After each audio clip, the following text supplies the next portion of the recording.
ਹਾਲੀ ਹਾਲਾਤ ਨਹੀਂ ਹਨ ਕਿ ਮੈਂ ਹੁਣ ਜੇ ਇੱਥੋਂ ਅੱਗੇ ਜਾਵਾਂ। ਕਮੋ ਪੇਸ਼ ਉਹਦੇ ਵਾਸਤੇ 10 ਲੱਖ ਰੁਪਈਆ ਪਾਕਿਸਤਾਨੀ 5000 ਯੂਰੋ ਬੰਦਾ ਸੀ ਉਸ ਟਾਈਮ। ਮਾਰ ਕੇ ਉਹਨਾਂ ਵਾਸਤੇ ਭਾਵੇਂ ਲੱਤ ਤੁਹਾਡੀ ਟੁੱਟ ਗਈ, ਭਾਵੇਂ ਤੁਹਾਡਾ ਸਿਰ ਪਾੜ ਗਿਆ, ਉਹਨਾਂ ਨੂੰ ਕੋਈ ਟੈਨਸ਼ਨ ਨਹੀਂ। ਉਹਨਾਂ ਇੰਨਾ ਕੁ ਮਾਰਨਾ ਕਿਉਂਕਿ ਉਹ ਵੀ ਲੋਕ ਤੰਗ ਆ ਗਏ ਤੇ ਨੇ, ਉਹਨੂੰ ਮਾਰਦੇ ਹਨ ਤੇ ਉਹ ਰੋਂਦਾ ਸੀ ਤੇ ਆਵਾਜ਼ ਸਾਨੂੰ ਅਸੀਂ ਤਕਰੀਬਨ ਕਾਫੀ ਜ਼ਿਆਦਾ ਦੂਰ ਨਿਕਲ ਕੇ ਪਾਕਿਸਤਾਨ ਦੇ ਹਾਲਾਤ ਕਾਫੀ ਜ਼ਿਆਦਾ ਖਰਾਬ ਨੇ ਇਸ ਟਾਈਮ ਤੇ ਹਰ ਬੰਦੇ ਦੀ ਇਹੀ ਖੁਆਇਸ਼ ਹੈ ਕਿ ਮੈਂ ਆਊਟ ਆਫ ਕੰਟਰੀ चला जावा। अस्सलाम वालेकुम दोस्तों, मैं हूं आपका होस्ट अदील जमील और आप देख रहे हैं हमारा फेसबुक पेज और यूट्यूब चैनल। दोस्तों आज की स्टोरी बहुत मुनफरिद होने वाली है। यकीनन आपको इस स्टोरी में बहुत मज़ा आने वाला है। इस स्टोरी को आप आखिर तक देखिएगा। हमारे साथ मौजूद हैं वकार भाई जिनका ताल्लुक़ सियालकोट से है, ये भी सियालकोट से हैं और आज की स्टोरी में ये बताएंगे कि इन्होंने अपनी जर्नी को कैसे स्टार्ट किया पाकिस्तान से और कैसे इटली तक पहुँचे। और अभी रिसेंटली ये भी इटली में आए हैं, इनको 1 से 2 महीना हुआ इटली में आए हुए। तो आज इनसे इन्हीं की ज़ुबानी सुनते हैं इनकी कहानी। आज तुम देखने वाले दसो कि किस तरह तुम अपना सफ़र स्टार्ट किया तो की मुश्किल पेश आईयां और आखिर की वजह बनी कि तुम पाकिस्तान छड्ड के ते बाहर निकले परदेस वाले पासे आए। जी बस यही मसला कि बेरोज़गारी उत्थे, उस तो इलावा कम कोई पढ़े लिखे नहीं सी ज़्यादा है ते कम इस तरह के कोई लभने पेंट का काम है, ज़्यादातर रंग का ही काम करना था उत्थे प्रोफैशनल होता ही। एक चीज़ तुहानूं पुछना चाहांगा, तुसीं किहड़े सन विच पाकिस्तान तो निकले हो? 2018 के दूसरे महीने च मैं सलाह तो मेरी पहले तो पहले ही कि मैं निकल आवां, पर कुछ माली हालात नहीं इजाज़त दी नहीं कि मैं निकल सकदा। फिर मैं 2018 से कोशिश की कोई थोड़े बहुते पैसे किसी कोई यार दोस्त को कोई रिश्तेदार को लैके तो मैं तुर्की तक मैं अपना सोचा कि मैं तुर्की जावांगा, फिर गो तो पैसे कमा के इस तरह मैं यूरोप दे स्टैप बाय स्टैप जावांगा। चलो फिलहाल मैं तुर्की तक का मैं कर लिया। मैं तुर्की वास्ते निकल आया, मेरा एक कज़न सी मेरे नाल, असीं दोवें वीज़ा लवाउण लई असीं एजेंट नाल गल कीती। उन्हें आख्या तुहाडा ईरान दा वीज़ा लवावांगे जी। ਉਹਦੇ ਵਿੱਚ ਤੁਹਾਨੂੰ ईरान ਦਾ ਵੀਜ਼ਾ ਜਿਹੜਾ ईरान ਤੁਹਾਨੂੰ ਜ਼ਿਆਰਤਾਂ ਦਾ ਵੀਜ਼ਾ ਹੈਗਾ। ईरान ਤੁਸੀਂ ਜਾਓਗੇ, ईरान ਤੋਂ ਬਾਅਦ ਤੁਸੀਂ ਨਾਲ ਹੀ ਤੁਹਾਡਾ ਤੁਰਕੀ ਦਾ ਬਾਰਡਰ ਕ੍ਰਾਸ ਕਰਾ ਕੇ ਤੁਹਾਨੂੰ ਤੁਰਕੀ ਭੇਜ ਦਿੱਤਾ ਜਾਏਗਾ ਤੇ ਉਹਦੇ ਵਿੱਚ ਤੁਹਾਨੂੰ 1.5 ਲੱਖ ਰੁਪਈਆ ਦੇਣਾ ਪਏਗਾ। ਮੈਂ ਕਿਹਾ ਅਸੀਂ ਸਾਡੀ ਉਹਨਾਂ ਨਾਲ ਗੱਲ ਡਨ ਹੋ ਗਈ। ਅਸੀਂ ਉਹਨੂੰ ਪਾਸਪੋਰਟ ਦੋਵਾਂ ਬਣਾ ਕੇ ਦੇ ਖੜੇ। ਮੇਰਾ ਪਹਿਲੇ ਤਾਂ ਬਣਿਆ ਸੀ, ਮੇਰਾ ਕਜ਼ਨ ਦਾ ਉਹਨੇ ਨਵਾਂ ਬਣਵਾਇਆ, ਟਾਈਮ ਲੱਗ ਗਿਆ ਥੋੜਾ 10 ਦਿਨ।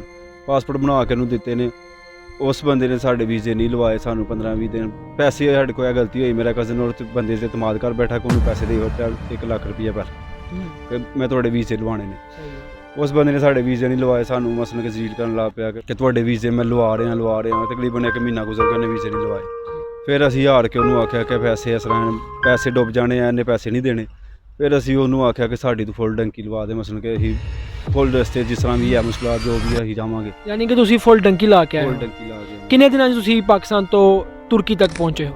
ਜੀ ਅਸੀਂ ਅੱਲਾ ਦਾ ਸ਼ੁਕਰ ਹੈ ਕਿ 1.5 ਮਹੀਨਾ ਲੱਗ ਗਿਆ ਸੀ ਸਾਨੂੰ। ਵੈਸੇ ਤਾਂ ਉਂਝ ਕੋਈ 15 ਦਿਨ 'ਚ ਆ ਜਾਂਦਾ ਸੀ, ਕੋਈ 8 ਦਿਨ 'ਚ ਆ ਜਾਂਦਾ ਸੀ ਉਸ ਵਕਤ 'ਚ, ਪਰ ਸਾਡੇ ਨਾਲ ਉਹਨਾਂ ਦਿਨਾਂ 'ਚ ਸਰਦੀ ਕਾਫੀ ਜ਼ਿਆਦਾ ਸੀ ਤੇ ਉੱਧਰੋਂ ਹਾਲਾਤ ਵੀ ਥੋੜ੍ਹੇ ਜਿਹੇ ਤੁਰਕੀ ਦੇ ਖਰਾਬ ਹੋ ਗਏ ਤੇ ईरान ਦੇ ਵੀ ਤੇ ਬਹੁਤ ਸਖਤੀ ਹੋ ਗਈ, ਜਿਹਦੀ ਵਜ੍ਹਾ ਤੋਂ ਸਾਨੂੰ ਇੰਨਾ ਟਾਈਮ ਲੱਗ ਗਿਆ। ठीक है। अच्छा तुर्की च तुसीं किन्नी देर रहे हो उत्थे? ਮੈਂ ਤੁਰਕੀ 'ਚ ਤਕਰੀਬਨ 6 ਮਹੀਨੇ ਰਿਹਾ। उत्थे कोई काम कीता जी?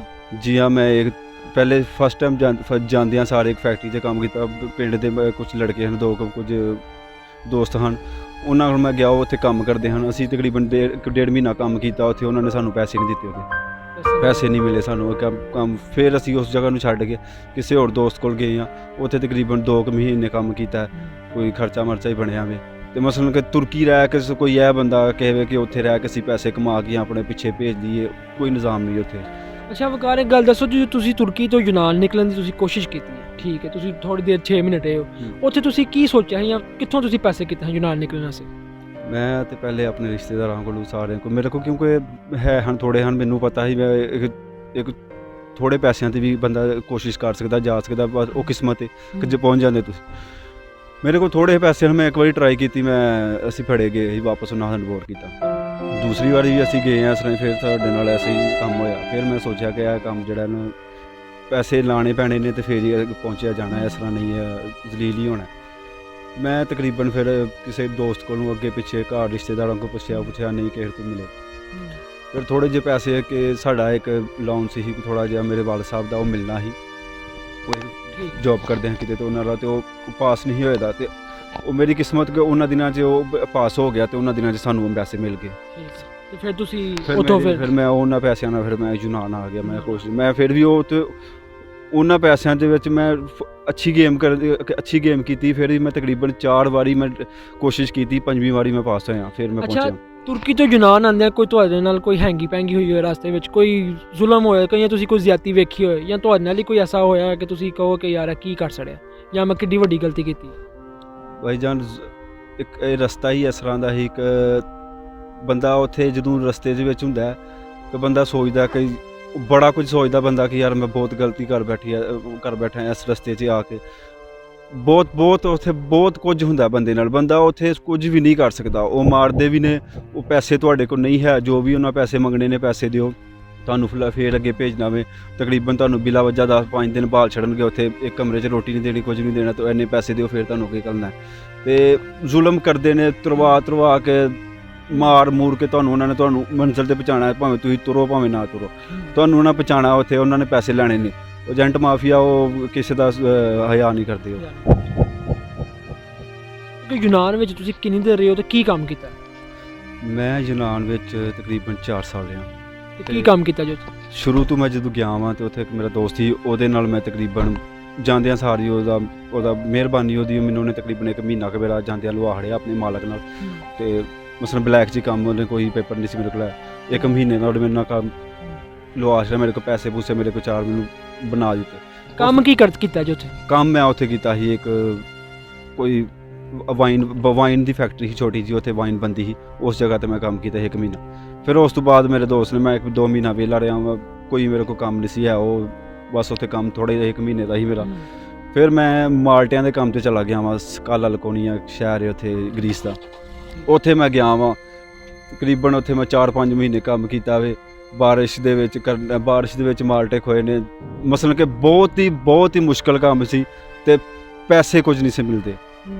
ਜਿੰਨਾ ਤੁਸੀਂ ਕੰਮ ਕਰ ਲਓ, ਜੋ ਮਰਜ਼ੀ ਕਰ ਲਓ ਤੁਸੀਂ, ਉੱਥੇ ਤੁਹਾਨੂੰ ਪੈਸੇ ਠੇਕੇਦਾਰ ਉੱਥੇ ਨਿਜ਼ਾਮ ਹੈ, ਉਹ ਪੈਸੇ ਤੁਹਾਨੂੰ ਪੈਸੇ ਨਹੀਂ ਉਹਨਾਂ ਦੇਣੇ। ਤੁਸੀਂ ਆਖਿਆ ਅਸੀਂ ਜਾਣਾ, ਉਹਨਾਂ ਤੁਹਾਨੂੰ ਇਹਦੇ ਉੱਤੇ ਤੁਹਾਨੂੰ ਆਖਣਾ ਕਿ ਵੀ 200-300 ਤੁਸੀਂ ਦੇਣਾ ਤੇ ਫਿਰ ਜਾਓ। ਇਸ ਤਰ੍ਹਾਂ ਦਾ ਨਿਜ਼ਾਮ ਹੈ ਉੱਥੇ। ਤੇ ਫਿਰ ਤੁਸੀਂ 4 ਸਾਲ ਤੁਸੀਂ ਯੂਨਾਨ 'ਚ ਕੱਢੇ ਨੇ, ਤੁਸੀਂ ਕਿਉਂ ਇੰਨਾ ਟਾਈਮ ਉੱਥੇ ਲਾਇਆ? ਹਰ ਕੀ ਵਜ੍ਹਾ ਸੀ? ਵਜ੍ਹਾ ਇਹੀ ਕਿ ਮੇਰੇ ਕੋਲ ਪੈਸੇ ਨਹੀਂ ਹੈ, ਮੇਰੇ ਕੋਲ ਮਾਲੀ ਹਾਲਾਤ ਨਹੀਂ ਹੈ ਕਿ ਮੈਂ ਹੁਣ ਇੱਥੋਂ ਅੱਗੇ ਜਾਵਾਂ। ਕਮੋ ਪੇਸ਼ ਉਹਦੇ ਵਾਸਤੇ 10 ਲੱਖ ਰੁਪਈਆ ਪਾਕਿਸਤਾਨੀ, 5000 ਯੂਰੋ ਬੰਦਾ ਸੀ ਉਸ ਟਾਈਮ। ਤੇ ਮੈਂ ਇਹੀ ਸੋਚਦਾ ਹਾਂ ਕਿ ਮੈਂ ਇੱਥੋਂ ਅੱਗੇ ਜਾਣਾ ਤਾਂ ਚਾਹੁੰਦਾ ਹਾਂ, ਮੇਰੀ ਖੁਆਇਸ਼ ਹੀ ਮੈਂ ਅੱਗੇ ਜਾਵਾਂ, ਕਿਉਂਕਿ ਉੱਥੇ ਮੁਸਤਕਬਲ ਕੋਈ ਨਹੀਂ। ਯੂਨਾਨ ਦੇ ਵਿੱਚ ਇੱਕ ਪੇਪਰ ਨਹੀਂ ਹੈ। ਪੇਪਰ ਦੇ ਤੇ ਯੂਨਾਨ ਵਰਗੀ ਕੰਟਰੀ ਕੋਈ ਨਹੀਂ। ਅਗਰ ਤੁਸੀਂ ਜ਼ੁਬਾਨ ਸਿੱਖ ਜਾਂਦੇ ਹੋ ਤੇ ਪੇਪਰ ਨਹੀਂ ਦੇ ਰਿਹਾ ਤੇ ਤੁਸੀਂ ਕਿੰਨੀ ਕੁ ਦੇਰ ਉੱਥੇ ਰਹੋਗੇ? ਫਿਰ ਮੈਂ 2 ਸਾਲ ਜ਼ਲੀਲ ਹੋ ਕੇ ਮੈਂ ਇੱਕ ਜਗ੍ਹਾ ਫਿਰ ਮੈਂ ਜ਼ੁਬਾਨ ਸਿੱਖ ਗਿਆ। ਜ਼ੁਬਾਨ ਸਿੱਖੀ ਹੈ, ਫਿਰ ਮੈਨੂੰ ਤਕਰੀਬਨ ਪਤਾ ਲੱਗਣ ਲੱਗ ਪਿਆ ਕਿ ਬਈ ਕੀ ਸੂਰਤ ਹਾਲ ਹੈ ਇੱਥੋਂ ਦੀ। ਫਿਰ ਮੈਂ ਸਮਝਣ ਲੱਗ ਪਿਆ, ਮੈਂ ਸਮਝ ਗਿਆ। ਫਿਰ ਮੈਂ 2 ਸਾਲ ਕੰਮ ਕੀਤਾ, ਫਿਰ ਮੈਂ ਅੱਛਾ ਕੰਮ ਕੀਤਾ ਉੱਥੇ, ਪੈਸੇ 4 ਬਣਾਏ ਨੇ, ਕਮਾਏ ਨੇ, ਤੇ ਸ਼ੁਕਰ ਅੱਲਾ ਦਾ। ਫਿਰ ਮੈਂ ਉਹ ਪੈਸੇ 4 ਬਣਾਏ ਨੇ। ਜਦੋਂ ਫਿਰ ਮੈਂ ਸੋਚਿਆ, ਪਿੱਛੇ ਦਾ ਵੀ ਠੀਕ ਹੋ ਗਿਆ ਥੋੜ੍ਹਾ ਜਿਹਾ। ਫਿਰ ਮੈਂ ਕੋਈ ਸੋਚਿਆ ਕਿ ਉਹਨਾਂ ਮੈਂ ਹੁਣ ਅੱਗੇ ਦੀ ਟਰਾਈ ਕਰਾਂ। ਠੀਕ। ਤੇ ਯੂਨਾਨ ਤੋਂ ਅੱਗੇ ਤੁਸੀਂ ਕਿੰਨੀ ਦੇਰ ਵਿੱਚ ਇਟਲੀ ਤੱਕ ਤੁਸੀਂ ਕਿਸ ਤਰ੍ਹਾਂ ਆਏ ਹੋ? ਕੀ ਰਸਤਾ ਤੁਸੀਂ ਅਪਣਾਇਆ? ਮੇਰਾ ਦੋਸਤ ਸੀ ਇੱਕ, ਤੇ ਉਹਨੇ ਆਖਿਆ ਕਿ ਜਾਣਾ ਹੈ। ਮੈਂ ਕਿਹਾ ਠੀਕ ਹੋ ਗਿਆ, ਚਲ ਜਾਂਦੇ ਹਾਂ। ਉਹਨੇ ਤਕਰੀਬਨ ਅਸੀਂ ਦੋ ਬੰਦੇ ਹਾਂ, ਤੇ ਮੇਰੇ ਦੋਸਤ ਹੋਰ ਵੀ ਹਨ, ਤੇ ਮੈਂ ਅੱਗੇ ਪਿੱਛੇ ਫੋਨ ਕੀਤਾ, ਉਹਨੇ ਆਖਿਆ ਚੱਲੀਏ। ਮੈਂ ਕਿਹਾ ਚਲੋ ਚੱਲਦੇ ਹਾਂ। ਅਸੀਂ ਏਜੰਟ ਨਾਲ ਗੱਲ ਕੀਤੀ, ਉਹਨੇ ਆਖਿਆ ਪੈਦਲ ਦੀ ਗੇਮ ਮਕਦੋਨੀਆ ਰਸਤੇ ਤੁਹਾਨੂੰ ਲੈ ਕੇ ਜਾਵਾਂਗੇ, ਤੁਹਾਨੂੰ ਸਰਬੀਆ ਪਹੁੰਚਾਉਣਾ ਸਾਡੀ ਗੱਲ। ਉਹਨੇ ਸਾਡੇ ਨਾਲ ਤਕਰੀਬਨ 650 ਦੀ ਗੱਲ ਹੋਈ ਹੈ ਕਿ ਵੀ ਤੁਹਾਨੂੰ ਪੈਦਲ 3 ਦਿਨ ਤੁਹਾਨੂੰ ਪੈਦਲ ਤੁਰਨਾ ਪੈਣਾ, ਤੇ ਰਸਤੇ ਦੇ ਵਿੱਚ ਟੈਕਸੀ ਲੱਗੇਗੀ ਕੋਈ 1 ਘੰਟਾ ਕਿ ਤੁਹਾਨੂੰ ਲੈ ਕੇ ਤੁਹਾਨੂੰ ਚਲੇਗੀ, ਇਸ ਤੋਂ ਜ਼ਿਆਦਾ ਨਹੀਂ ਹੈਗੀ। ਠੀਕ ਹੈ ਜੀ। ਅਸੀਂ ਆ ਗਏ ਹਾਂ। ਰਸਤੇ 'ਚ ਅਸੀਂ ਸਲੋਨਿਕੀ ਆਏ ਹਾਂ। ਉਸ ਟਾਈਮ ਬਹੁਤ ਸਖਤੀ ਸੀ। ਸਲੋਨਿਕੀ ਤੋਂ ਫੜ ਕੇ ਤੁਰਕੀ ਰਿਪੋਰਟ ਕਰ ਛੱਡਦੇ ਹਾਂ। ਅਸੀਂ ਅਥੀਨੇ 'ਚ ਟ੍ਰੇਨ 'ਚ ਬਹਿ ਕੇ ਪਿਛਲੇ ਕਿਤੇ ਸ਼ਹਿਰ 'ਚ ਉਤਰ ਕੇ ਸਲੋਨਿਕੀ ਨਹੀਂ ਉਤਰੇ, ਅਸੀਂ ਪਿੱਛੇ ਉਤਰ ਗਏ ਹਾਂ।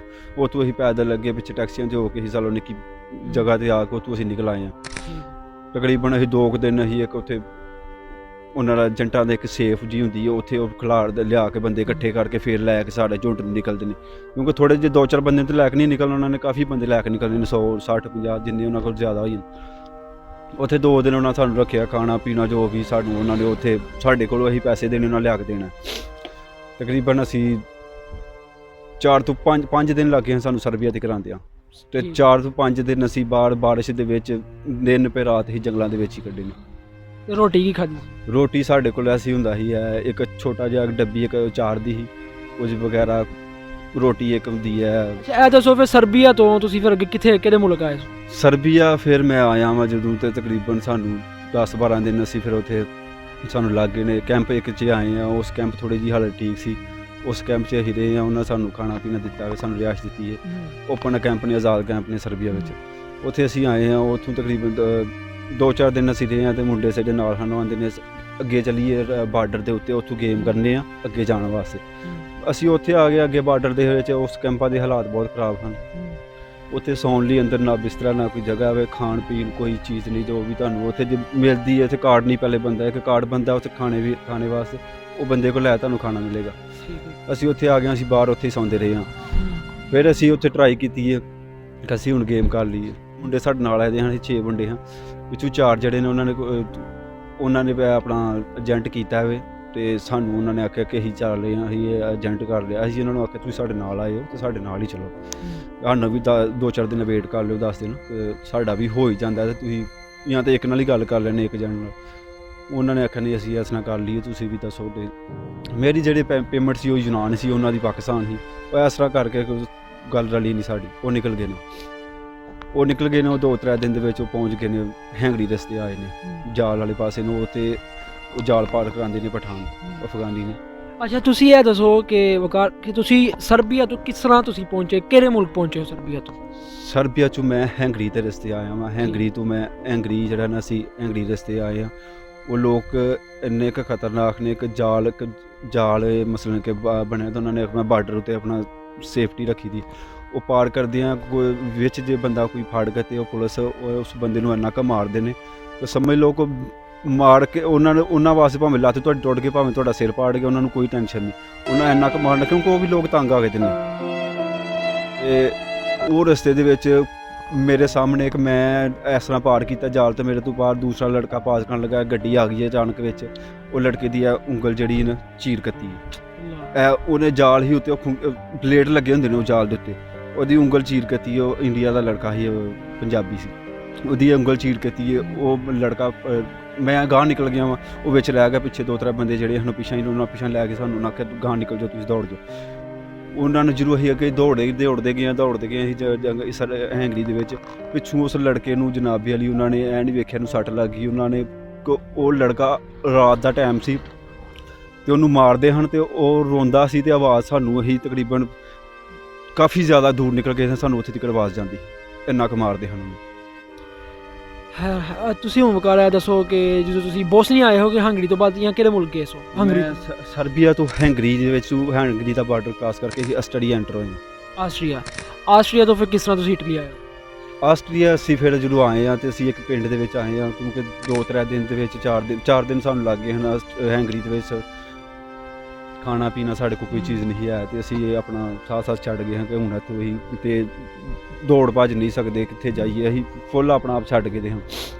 ਉੱਥੇ ਅਚਾਨਕ ਅਸੀਂ ਆਸਟਰੀਆ ਦੇ ਇੱਕ ਛੋਟਾ ਜਿਹਾ ਪਿੰਡ ਹੈ, ਉੱਥੇ ਅਸੀਂ ਗਏ ਹਾਂ। ਉੱਥੇ ਫੌਜ ਆ ਗਈ ਹੈ, ਉਹਨੇ ਸਾਨੂੰ ਫੜ ਕੇ ਤੇ ਸਾਨੂੰ ਕੈਂਪ 'ਚ ਲੈ ਆਂਦਾ। ਕੈਂਪ 'ਚ ਲੈ ਕੇ ਉਹਨਾਂ ਨੇ ਸਾਨੂੰ ਜਾ ਕੇ ਉੱਥੇ ਕੁਝ ਥੋੜਾ ਬਹੁਤਾ ਹਲਕਾ ਫੁਲਕਾ ਖਾਣ ਲਈ ਦਿੱਤਾ, ਇੱਕ ਥੋੜਾ ਜਿਹਾ ਪਾਣੀ ਛਾਣੀ ਦਿੱਤਾ। ਉਸ ਤੋਂ ਬਾਅਦ ਉਹ ਸਾਨੂੰ ਫਿਰ ਉਹਨਾਂ ਨੇ ਰਾਤ ਰੱਖ ਕੇ, ਉਸ ਤੋਂ ਬਾਅਦ ਅਗਲੀ ਜਗ੍ਹਾ ਸ਼ਿਫਟ ਕੀਤਾ ਬੱਸ 'ਚ ਬਾਲ ਕੇ। ਕੁਛ ਕਾਫੀ ਜ਼ਿਆਦਾ ਬੰਦੇ ਹਨ, ਉੱਥੇ ਜਾ ਕੇ ਸਾਡੇ ਨਾਲ ਫਿੰਗਰ ਲੈ ਕੇ ਉਹਨਾਂ ਸਾਨੂੰ ਕੈਂਪ ਦੇ ਖੜਿਆ ਕਿ ਤੁਸੀਂ ਅਲੱਗ-ਅਲੱਗ ਕੈਂਪ, ਕਈਆਂ ਨੂੰ ਟਿਕਟ ਦਿੱਤੀ ਹੈ ਕਿ ਲੋਕੇਸ਼ਨ 'ਤੇ ਹੈ, ਤੁਸੀਂ ਇਸ ਕੈਂਪ 'ਤੇ ਚਲੇ ਜਾਓ। ਕਈਆਂ ਨੂੰ ਆਪ ਛੱਡ ਕੇ ਆਏ ਨੇ ਕਿ ਇਸ ਕੈਂਪ 'ਚ। ਕਾਫੀ ਜ਼ਿਆਦਾ ਕੈਂਪ ਨੇ ਆਸਟਰੀਆ ਵਿੱਚ ਵੀ, ਆਜ਼ਾਦ ਕੈਂਪ ਨੇ ਕਾਫੀ ਜ਼ਿਆਦਾ ਨੇ। ਤੇ ਮੈਨੂੰ ਆਸਟਰੀਆ ਦਾ ਵਿਆਨਾ ਸ਼ਹਿਰ ਹੈ, ਦਾਰੁਲ ਖਿਲਾਫਾ ਉੱਥੋਂ ਦਾ, ਉਹ ਸ਼ਹਿਰ ਦੇ ਵਿੱਚ ਮੈਨੂੰ ਕੈਂਪ 'ਤੇ ਉਹਨਾਂ ਨੇ ਭੇਜਿਆ। ਮੈਂ ਉੱਥੇ ਰਿਹਾ ਤਕਰੀਬਨ ਫਿਰ 6-7 ਦਿਨ। ਖਾਣਾ ਪੀਣਾ ਉੱਥੇ ਬਹੁਤ ਅੱਛਾ ਸੀ, ਤੇ ਮੈਂ ਤਕਰੀਬਨ 4-5 ਦਿਨ ਫਿਰ ਉੱਥੇ ਮਰਿਆ ਮੈਂ ਸਕੂਲ ਦਾ। ਫਿਰ ਮੈਂ ਉੱਥੋਂ ਫਿਰ ਇਟਲੀ ਵਾਸਤੇ ਨਿਕਲਿਆ ਹਾਂ। ਤੁਸੀਂ ਆਸਟਰੀਆ ਤੋਂ ਇਟਲੀ ਕਿਸ ਤਰ੍ਹਾਂ ਪਹੁੰਚੇ? ਆਸਟਰੀਆ ਤੋਂ ਇਟਲੀ ਮੈਂ ਬਾਈ ਟ੍ਰੇਨ, ਬੱਸਾਂ ਵੀ ਜਾਂਦੀਆਂ ਹਨ, ਪਰ ਸਾਡੇ ਕੋਲ ਕੋਈ ਡਾਕੂਮੈਂਟਸ ਨਹੀਂ ਹੈ। ਟ੍ਰੇਨ ਦੇ ਵਿੱਚ ਵੀ ਚੈਕਿੰਗ ਹੁੰਦੀ ਸੀ। ਅਸੀਂ ਉਹਦੇ 'ਚ ਟਿਕਟ ਇੱਕ ਲਈ ਹੈ, ਸਾਨੂੰ ਉਹਦਾ ਜ਼ਿਆਦਾ ਪਤਾ ਤਾਂ ਨਹੀਂ ਸੀ। ਟਿਕਟ ਉਹਦੀ ਕਾਫੀ ਜ਼ਿਆਦਾ ਮਹਿੰਗੀ ਟਿਕਟ ਸੀ, ਤੇ ਪੈਸੇ ਵੀ ਸਾਡੇ ਕੋਲ ਨਹੀਂ ਸੀ ਹੈ। ਅਸੀਂ ਫਿਰ ਇਸ ਤਰ੍ਹਾਂ ਹੀ ਕਿਸੇ ਜਗ੍ਹਾ ਦੀ ਟਿਕਟ ਲੈ ਲੈਣੀ, ਕਿਸੇ ਜਗ੍ਹਾ ਵਿੱਚ ਬੈਠ ਜਾਣਾ, ਤੇ ਜਿੱਥੇ ਕਿਤੇ ਕੋਈ ਟੀਟੀ ਆਈ ਨਾ ਉਹਨੇ ਸਾਨੂੰ ਉਤਾਰ ਦੇਣਾ, ਅਸੀਂ ਉੱਥੇ ਉਤਰ ਜਾਣਾ। ਫਿਰ ਇਸ ਤਰ੍ਹਾਂ ਕਿ ਥੋੜਾ ਕਰਕੇ ਅਸੀਂ ਕੁਝ ਟਿਕਟ ਲੈ ਲਈ, ਕੁਝ ਨਹੀਂ ਲਈ, ਇਸ ਤਰ੍ਹਾਂ ਹੀ ਪਹੁੰਚ ਗਏ ਇਟਲੀ। ਤੇ ਇਟਲੀ ਤੁਸੀਂ ਕਿਹੜੇ ਸਨ ਵਿੱਚ ਪਹੁੰਚੇ ਹੋ, ਯਾਨੀ 2022 ਵਿੱਚ ਪਹੁੰਚੇ ਹੋ? 2022 ਦੇ 7ਵੇਂ ਮਹੀਨੇ 'ਚ ਮੈਂ ਇਟਲੀ ਆ ਗਿਆ। 7ਵੇਂ ਮਹੀਨੇ ਤੇ ਆਏ ਹੋ, ਤੇ ਫਿਰ ਆ ਕੇ ਅਜ਼ੀਲ ਹੋਈ ਹੈ, ਕੈਂਪ ਲੱਭਾ?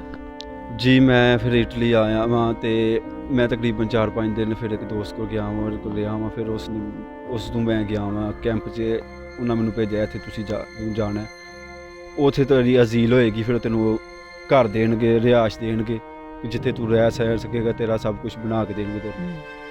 ਮੈਂ ਉੱਥੇ ਆ ਕੇ ਫਿਰ ਮੈਂ ਅਜ਼ੀਲ ਕਰਵਾਈ, ਉਹਨਾਂ ਨੇ ਮੈਨੂੰ ਤਕਰੀਬਨ ਉਸੇ ਦਿਨ ਹੀ ਕੈਂਪ ਦੇ ਖੜਿਆ। ਕੈਂਪ ਤੋਂ ਬਾਅਦ ਮੈਂ ਤਕਰੀਬਨ ਉੱਥੇ 2 ਕੁ ਮਹੀਨੇ ਰਿਹਾ ਵਾਂ ਮੈਂ ਕੈਂਪ ਵਿੱਚ। ਖਾਣਾ ਪੀਣਾ ਉੱਥੇ ਦਾ ਕੁਝ ਖਾਸ ਤੇ ਨਹੀਂ ਹੁੰਦਾ, ਕੈਂਪ ਦਾ ਇਹੀ ਪਾਸਤਾ ਵਗੈਰਾ ਇਹਨਾਂ ਦੀ ਇਹ ਚੀਜ਼ਾਂ ਨੇ, ਉਹ ਅਸੀਂ ਲੋਕ ਨਹੀਂ ਖਾ ਸਕਦੇ ਕਿਉਂਕਿ ਅਸੀਂ ਲੋਕ ਇਹ ਚੀਜ਼ਾਂ ਆਦੀ ਨਹੀਂ। ਇਟਲੀ ਇਸ ਟਾਈਮ ਵਕਾਰ ਭਾਈ ਇਹ ਵੀ ਸਿਆਲਕੋਟ ਤੋਂ ਨੇ, ਪਹਿਲੇ ਵੀ ਜਿਸ ਵਕਾਰ ਭਾਈ ਦਾ ਇੰਟਰਵਿਊ ਕੀਤਾ ਸੀ ਉਹ ਵੀ ਸਿਆਲਕੋਟ ਤੋਂ ਸਨ, ਉਹ ਵੀ ਫਰਾਂਸ ਚਲੇ ਗਏ ਨੇ। ਤੇ ਮਜ਼ੇ ਦੀ ਗੱਲ ਹੈ ਵਕਾਰ ਭਾਈ ਵੀ ਅੱਜ ਤੋਂ 2 ਦਿਨ ਦੇ ਬਾਅਦ ਯਾਨੀ ਕਿ 20 ਤਰੀਕ ਨੂੰ ਇਹ ਵੀ ਜਾ ਰਹੇ ਨੇ ਫਰਾਂਸ। ਤੇ ਵਕਾਰ ਭਾਈ ਦੇਖਣ ਵਾਲਿਆਂ ਨੂੰ ਦੱਸੋ ਕਿ ਆਖਿਰ ਕੀ ਵਜ੍ਹਾ ਤੁਸੀਂ ਇਟਲੀ ਕਿਉਂ ਛੱਡ ਕੇ ਜਾ ਰਹੇ ਹੋ? ਮੈਂ ਡਿਸੀਜਨ ਲਿਆ ਕਿ ਇੱਥੇ ਬਗੈਰ ਡਾਕੂਮੈਂਟਸ ਤੇ ਕੰਮ ਨਹੀਂ ਮਿਲਦਾ, ਨਾ ਕੋਈ ਦਿੰਦਾ ਹੈ, ਕਿਉਂਕਿ ਇੱਥੇ ਜੁਰਮਾਨਾ ਹੀ ਕਾਫੀ ਜ਼ਿਆਦਾ। ਜੇ ਕੋਈ ਬਗੈਰ ਡਾਕੂਮੈਂਟਸ ਤੋਂ ਕੋਈ ਬੰਦਾ ਰੱਖਦਾ ਉਹਨੂੰ ਵੀ ਜੁਰਮਾਨਾ ਹੈ, ਤੇ ਕੋਈ ਵੀ ਡਰਦੀ ਹੋਇਆ ਤੂੰ ਕੰਮ ਤੇ ਨਹੀਂ ਰੱਖਦਾ ਬਗੈਰ ਡਾਕੂਮੈਂਟਸ ਦੇ ਬੰਦੇ ਨੂੰ। ਇਸ ਵਾਸਤੇ ਮੈਂ 2 ਮਹੀਨੇ ਮੈਂ ਵਕੀਲ ਦਾ ਵੇਟ ਕਰ ਰਿਹਾ, ਵਕੀਲ ਮੈਨੂੰ ਕੁਝ ਨਹੀਂ ਦੱਸ ਰਹੀ ਕਿ ਤੇਰਾ ਕੇਸ ਤੈਨੂੰ ਕਦੋਂ ਤੈਨੂੰ ਘਰ ਲੈ ਕੇ ਦੇਵਾਂਗੀ, ਕੁਝ ਵੀ ਨਹੀਂ। ਮੈਂ ਹਰ ਰੋਜ਼ ਉਹਨੂੰ ਮੈਂ ਮੈਸੇਜ ਕਰਨਾ, ਪਰ ਉਹਨੇ ਮੈਨੂੰ ਤਕਰੀਬਨ 2 ਮਹੀਨੇ ਲਾ ਕੇ ਕੁਝ ਵੀ ਨਹੀਂ ਦੱਸਿਆ। ਫਿਰ ਉਹਨੇ ਹੁਣ ਮੈਨੂੰ ਆਖਿਆ ਕਿ ਦਿਨ ਨੇ ਇਹਨਾਂ ਦੀ ਈਦ ਆ ਰਹੀ ਹੈ 25 ਦਸੰਬਰ, ਇਹਨਾਂ ਦਿਨਾਂ ਦੇ ਵਿੱਚ ਖਤਮ ਹੁੰਦਾ ਹੈ, ਨਵਾਂ ਸਾਲ ਚੜ੍ਹਦਾ, ਜਨਵਰੀ ਫਰਵਰੀ ਦੇ ਵਿੱਚ ਮੈਂ ਤੇਰਾ ਕੰਮ ਕਰ ਦਿਆਂਗਾ। ਬਾਕੀ ਮੈਂ ਹੁਣ ਇੰਨੀ ਦੇਰ ਮੈਂ 2 ਮਹੀਨੇ ਪਹਿਲਾਂ ਵੀ ਆਪਣੇ ਉਧਰੋਂ ਕੈਂਪ ਦੇ ਵਿੱਚ ਮੈਂ ਵਿਹਲਾ ਹੀ ਰਿਹਾ ਵਾਂ, ਉਹਨਾਂ ਨੇ ਮੈਨੂੰ ਕੱਢਿਆ। ਬਾਅਦ 'ਚ ਮੈਂ 2 ਮਹੀਨੇ ਉਂਝ ਵਕੀਲ ਦਾ ਇੰਤਜ਼ਾਰ ਕਰਦਾ ਰਿਹਾ। ਕੋਈ ਇੱਥੇ ਮੈਂ ਮੇਰੇ ਦੋਸਤ ਨੇ ਉਹਨਾਂ ਨਾਲ ਕੋਲ ਰਿਹਾ ਵਾਂ, ਖਾਣ ਪੀਣ ਉਹਨਾਂ ਦੇ ਕੋਲ ਹੀ ਰਿਹਾ, ਉਹਨਾਂ ਦੇ ਨਾਲ ਹੀ ਰਹਿਣਾ, ਤੇ ਕੋਈ ਪੈਸਾ ਨਹੀਂ, ਕੋਈ ਕੁਝ ਨਹੀਂ ਕਮਾਇਆ, ਤੇ ਫਿਰ ਕਾਹਦੇ ਵਾਸਤੇ ਆਇਆ ਪ੍ਰਦੇਸ਼ ਪੈਸੇ ਕਮਾਉਣ ਵਾਸਤੇ। ਫਿਰ ਐਸ ਮੈਂ ਡਿਸੀਜਨ ਲਿਆ ਕਿ ਮੈਂ ਫਿਰ ਫਰਾਂਸ ਚਲਾ ਜਾਣਾ, ਤੇ ਉੱਥੇ ਜਾ ਕੇ ਮੈਂ ਕੰਮ ਕਰਾਂਗਾ, ਕਿਉਂਕਿ ਮੈਂ ਪੇਂਟ ਦਾ ਕੰਮ ਕਰ ਲੈਣਾ ਵਾ। ਤੇ ਉੱਥੇ ਮੈਂ ਸੁਣਿਆ ਕਿ ਰੰਗ ਦਾ ਕੰਮ ਫਰਾਂਸ ਵਿੱਚ ਕਾਫੀ ਜ਼ਿਆਦਾ, ਤੇ ਲੜਕਿਆਂ ਨਾਲ ਗੱਲ ਕੀਤੀ ਅੱਗੇ, ਉਹਨਾਂ ਨੇ ਆਖਿਆ ਤੁਸੀਂ ਇਹਨੂੰ ਭੇਜ ਛੱਡੋ, ਅਸੀਂ ਇੱਥੇ ਕੰਮ ਹੈ, ਚਲੋ ਜਿੰਨੀ ਦੇਰ ਮੈਂ ਕਰਨਾ ਤੇ ਕਰੇ। ਜਦੋਂ ਮੇਰਾ ਕੇਸ ਦਾ ਕੋਈ ਹੱਲ ਹੋ ਜਾਂਦਾ ਤੇ ਫਿਰ ਮੈਂ ਵਾਪਸ ਇਟਲੀ ਆ ਜਾਣਾ। ਬਹੁਤ ਸ਼ੁਕਰੀਆ ਵਕਾਰ, ਤੁਸੀਂ ਇੰਨਾ ਟਾਈਮ ਦਿੱਤਾ, ਆਪਣਾ ਕੀਮਤੀ ਟਾਈਮ ਦਿੱਤਾ ਔਰ ਆਪਣੀ ਸਟੋਰੀ ਸ਼ੇਅਰ ਕੀਤੀ ਸਾਡੇ ਨਾਲ। ਔਰ ਦੇਖਣ ਵਾਲਿਆਂ ਨੂੰ, ਦੋਸਤਾਂ ਨੂੰ ਇਹੀ ਚੀਜ਼ ਦੱਸਣਾ ਚਾਹਾਂਗਾ ਕਿ ਹਰ ਇਨਸਾਨ ਦਾ ਆਪਣਾ ਇੱਕ ਨਸੀਬ ਹੈ, ਆਪਣੀ ਇੱਕ ਜ਼ਿੰਦਗੀ ਹੈ, ਔਰ ਉਹ ਇੱਥੇ ਆ ਕੇ ਲੈ ਕੇ ਚੱਲਦਾ ਹੈ। ਮੁਸ਼ਕਿਲਾਂ ਤੇ ਪਰੇਸ਼ਾਨੀਆਂ ਹਰ ਜਗ੍ਹਾ ਤੇ ਹੀ ਹੈ ਨੇ ਔਰ ਹੁੰਦੀਆਂ ਵੀ ਨੇ, ਔਰ ਉਹਨਾਂ ਨੂੰ ਫੇਸ ਕਰਨਾ ਪੈਂਦਾ ਹੈ। ਵਕਾਰ ਦੀ ਹਿੰਮਤ ਹੈ ਕਿ ਇਟਲੀ ਆਉਣ ਤੋਂ ਬਾਅਦ 7ਵੇਂ ਮਹੀਨੇ ਤੋਂ ਆ ਕੇ ਹੁਣ ਤੱਕ ਇਹਨਾਂ ਨੇ ਬਰਦਾਸ਼ਤ ਕੀਤਾ, ਸਾਰਾ ਕੁਝ ਲੈ ਕੇ ਚੱਲੇ, ਔਰ ਐਕਸਪੈਂਸ ਖੁਦ ਤੋਂ ਮੈਨੇਜ ਕੀਤਾ ਸਾਰਾ ਕੁਝ। ਲੇਕਿਨ ਹੁਣ ਗੱਲ ਹੱਦ ਤੋਂ ਵੱਧ ਗਈ, ਇਸ ਲਈ ਇਹ ਛੱਡ ਕੇ ਫਰਾਂਸ ਜਾ ਰਹੇ ਨੇ, ਔਰ ਉੱਥੇ ਜਾ ਕੇ ਕੰਮ ਕਰਾਂਗੇ ਤੇ ਪੈਸੇ ਕਮਾਉਣਗੇ, ਔਰ ਹੋ ਸਕਦਾ ਕਿ ਵਾਪਸ ਫਿਰ ਆ ਜਾਣ ਅਗਰ ਇੱਥੇ ਸਾਰਾ ਨਿਜ਼ਾਮ ਠੀਕ ਹੋ ਜਾਏ ਤੇ। ਔਰ ਵਕਾਰ ਐਂਡ ਤੇ ਤੁਸੀਂ ਦੇਖਣ ਨਾਲ ਕੋਈ ਪੈਗਾਮ ਦੇਣਾ ਚਾਹੋ ਕਿ ਅਗਰ ਤੁਸੀਂ ਆਉਣਾ ਚਾਹੁੰਦੇ ਨੇ, ਜੋ ਦੋਸਤ ਆਉਣਾ ਚਾਹੁੰਦੇ ਨੇ, ਯੂਰਪ ਆਉਣਾ ਚਾਹੁੰਦੇ ਨੇ, ਉਹਨਾਂ ਸੇ ਕੀ ਪੈਗਾਮ ਦੇਣਾ ਚਾਹੋਗੇ?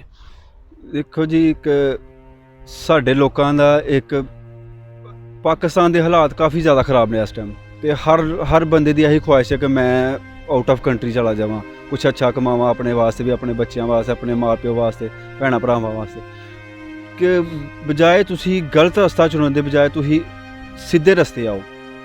ਵੀਜ਼ੇ ਨੈਕਸਟ ਮੰਥ ਹੈ 2023 ਦੇ ਵਿੱਚ, ਹੋ ਸਕਦਾ ਹੈ ਇਟਲੀ ਇਮੀਗ੍ਰੇਸ਼ਨ ਓਪਨ ਕਰੇ, ਉਹ ਤੁਸੀਂ ਵਰਕ ਵੀਜ਼ਾ ਲਵੋ, ਪੋਲੈਂਡ ਦਾ ਲੈ ਸਕਦੇ ਹੋ, ਕਿਸੇ ਲੀਗਲ ਤਰੀਕੇ ਨਾਲ ਤੁਸੀਂ ਆਓ, ਤੁਹਾਨੂੰ ਸਭ ਕੁਝ ਮਿਲੇਗਾ, ਤੁਹਾਨੂੰ ਹਰ ਚੀਜ਼ ਦਾ ਦੇਣਗੇ। ਤੁਸੀਂ ਅਨਲੀਗਲ ਆਉਂਦੇ ਹੋ, ਇਹ ਲੋਕ ਤੁਹਾਨੂੰ ਫਿਰ ਨਫ਼ਰਤ ਕਰਦੇ ਨੇ, ਜਿਹੜੇ ਅਨਲੀਗਲ ਬੰਦੇ ਆਉਂਦੇ ਨੇ, ਫਿਰ ਉਹਨਾਂ ਦੇ ਉਸ ਤਰੀਕੇ ਨਾਲ ਤੁਹਾਨੂੰ ਫਿਰ ਗਾਈਡ ਕਰਦੇ ਨੇ, ਤੇ ਬਹੁਤ ਜ਼ਿਆਦਾ ਬੰਦਾ ਪਰੇਸ਼ਾਨੀਆਂ ਦਾ ਮਸਲੇ ਦਾ ਸਾਹਮਣਾ ਕਰਦਾ ਹੈ। ਲੀਗਲ ਤਰੀਕੇ ਨਾਲ ਆਓ ਤੁਸੀਂ, ਕਿ ਤੁਹਾਡਾ ਵੀ ਫਾਇਦਾ ਹੈ, ਤੁਹਾਡੀ ਕੰਟਰੀ ਦਾ ਵੀ ਫਾਇਦਾ ਹੈ। ਕਿਉਂਕਿ ਅਸੀਂ ਅਨਲੀਗਲ ਆਉਂਦੇ ਹਾਂ, ਅਸੀਂ ਲੋਕਾਂ ਨੇ ਜੰਟ ਮਾਫੀਆ ਨੇ ਸਮਝ ਲਓ ਕਿ ਸਾਨੂੰ ਲੁੱਟਦੇ ਨੇ ਆ, ਸਾਨੂੰ ਸਬਦ ਬਾਗ ਦਿਖਾਉਂਦੇ ਨੇ ਕਿ ਤੁਸੀਂ ਇਸ ਤਰ੍ਹਾਂ, ਤੁਹਾਨੂੰ ਇੱਥੋਂ ਇੰਝ ਭੇਜਾਂਗੇ, ਇੱਥੋਂ ਇੰਝ ਭੇਜਾਂਗੇ, ਐਂ ਤੁਸੀਂ ਹੋ ਗਏ ਜੀ ਯੂਰਪ। ਪਰ ਇਹ ਕਿ ਜਦੋਂ ਜਿਹੜਾ ਬੰਦਾ ਆਉਂਦਾ ਉਹਨੂੰ ਪਤਾ ਹੁੰਦਾ ਕਿ ਯੂਰਪ ਬੰਦਾ ਕਿਸ ਤਰ੍ਹਾਂ ਪਹੁੰਚਦਾ। ਮੈਂ ਤਕਰੀਬਨ ਮੈਨੂੰ 5 ਸਾਲ ਹੋ ਜਾਣੇ ਨੇ 2023 'ਚ, ਤੇ ਮੈਂ ਬਹੁਤ ਜ਼ਿਆਦਾ ਮੁਸ਼ਕਲਾਂ ਦਾ ਸਾਹਮਣਾ ਕੀਤਾ 5 ਸਾਲ ਦੇ ਵਿੱਚ ਇੱਥੇ ਤੱਕ ਪਹੁੰਚਣ ਲਈ। ਤੇ ਤੁਸੀਂ ਮੇਰੀ ਮੰਨੋ ਤੇ ਤੁਸੀਂ ਕੋਸ਼ਿਸ਼ ਕਰੋ, ਤੁਸੀਂ ਲੀਗਲ ਤਰੀਕੇ ਨਾਲ ਆਓ। ਅਗਰ ਤੁਸੀਂ ਯੂਰਪ ਦੇ ਕਿਤੇ ਵੀ ਆਉਣਾ, ਸਭ ਕੁਝ ਹੋ ਸਕਦਾ, ਲੀਗਲ ਤਰੀਕੇ ਨਾਲ ਸਭ ਕੁਝ ਮੁਮਕਿਨ ਹੈ। ਬਹੁਤ ਸ਼ੁਕਰੀਆ ਵਕਾਰ। ਇਸ ਵਕਤ ਇਟਲੀ ਵਿੱਚ ਹਜ਼ਾਰਾਂ ਤਾਦਾਦ ਵਿੱਚ ਲੋਕ, ਪਾਕਿਸਤਾਨੀ ਲੋਕ, ਇੰਡੀਅਨ ਲੋਕ, ਬਹੁਤ ਜ਼ਿਆਦਾ ਲੋਕ ਜਿਹੜੇ ਆਏ ਨੇ ਇਲੀਗਲ ਤਰੀਕੇ ਨਾਲ, ਉਹ ਰੋਡਾਂ ਦੇ ਉੱਤੇ ਸੋ ਰਹੇ ਨੇ, ਸ਼ਾਇਦ ਤੁਸੀਂ ਵੀਡੀਓ ਵੀ ਦੇਖੀਆਂ ਹੋਣ ਟਿਕਟੌਕ ਦੇ ਉੱਤੇ ਜਾਂ ਅੱਗੇ ਪਿੱਛੇ।